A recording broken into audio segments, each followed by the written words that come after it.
Hi, my name is Stephanie. I'm an addict in recovery. Today I'm going to be doing a reading of my blog. This is my first entry, and it's just on what a difference a year can make.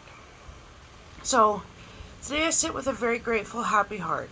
Life has changed so much from where I was on this day last year. Today my life is fulfilling and is going in the right direction. I give the credit to my participation in the 12-step program Narcotics Anonymous and my fellow recovering addicts in my life.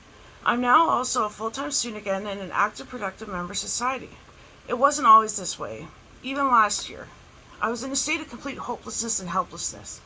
I was drowning in self-pity and was in such desperation I didn't want to get clean again.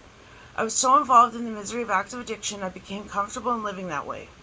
I was scared I was never going to have the want and desire to live a clean life again. I was scared that the way I was living was going to be the rest of my life. It was such a pathetic place to be, and it was so lonely and cold.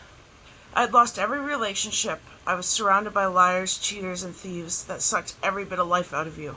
I had no love, I had no kindness, I had no warmth. The life of active addiction became so hard on me, it eventually brought me to my knees after a long 5-month relapse.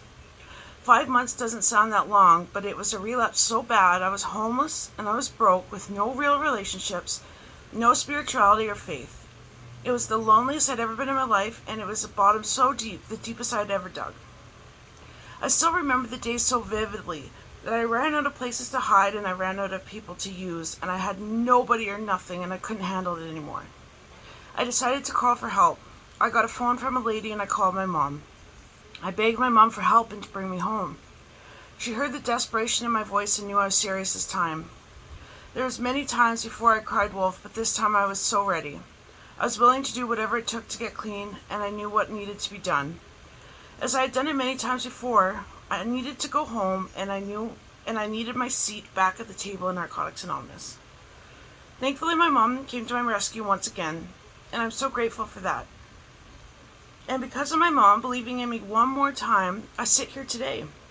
Clean, happy, loving, kind, and most of all grateful.